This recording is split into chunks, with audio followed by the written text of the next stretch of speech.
So to understand the flow of charges, I have taken a conductor here. Okay, I have named that conductor as, this is a good conductor, A and B I have named it, and I have connected that conductors to the battery here. Battery I have connected some volt, some percent, that is 12 volt or 2 volt of supply will be supplied to the given conductor here. So this is positive sign here indicates this is the longer length indicates the positive one and the shorter one indicates the negative one. This is cell.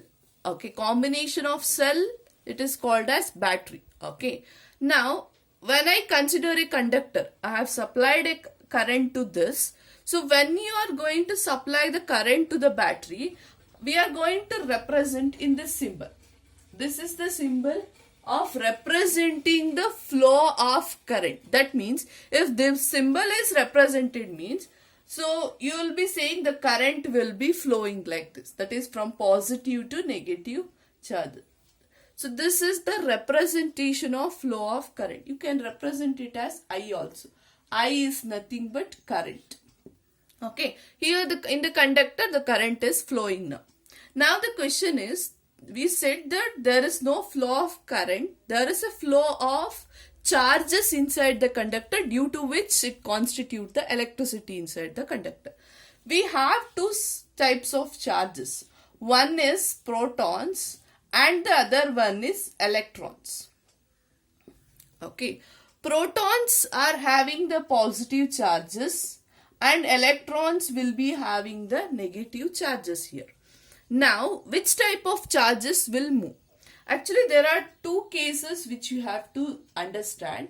When this electricity concept was discovered earlier, there were no concept called the charges. That means the charges concept were not discovered by any of them.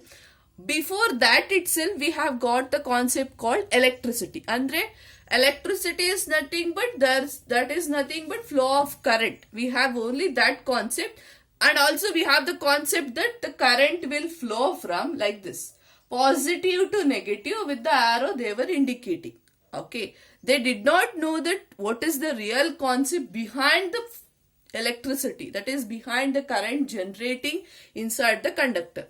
So that means there are two methods of indicating the flow of charges. One is conventional method of flow of current. Another one is real method or the electron method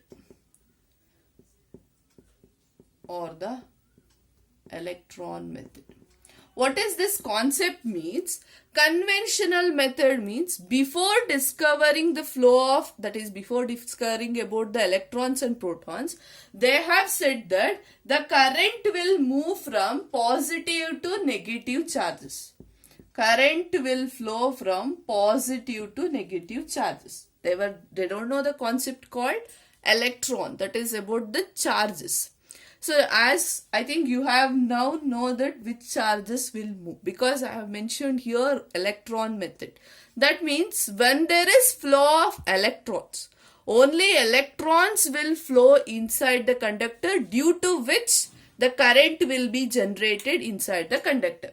Now electrons will move means, what is the charge of electron? You are going to write it as E minus. The electrons will be having the negative charges. The flow of electrons will be from negative to the positive. That is in this way the electrons will move. Okay, electrons will move from negative to positive. That means if there is a question, so you can write it as real or electron method means the electrons moves opposite to the direction of current. This is a very important statement. Electrons moves opposite to the direction of current. Opposite to the direction of current. Direction of current means the direction which you have shown. That means you are going to show current will move from here to here. That is positive to negative means electrons will be moving opposite to the direction. This was the direction which you are showing. but the electrons will be moving in this direction. So that means it was exactly opposite to the conventional method or the direction of current. So after discovering about the really how the electrons will move means, then also they have not changed this. They have changed not changed this. Still they are using the same old method only to show the direction of current. This is only the direction of current, but the really what is happening is electrons will be moving in this direction. They could have shown that in this method, they could have shown the arrow marks, but they have not shown that only for the direction purpose. Till today they are using the same method where they will be showing only direction, but we have to know the concept that because of movement of electrons opposite to this direction, because of that there is a constitute of electricity inside the conductor. Okay, I hope you are clear with this concept. If you have understood this concept, then only you can understand about electric current as well as potential difference.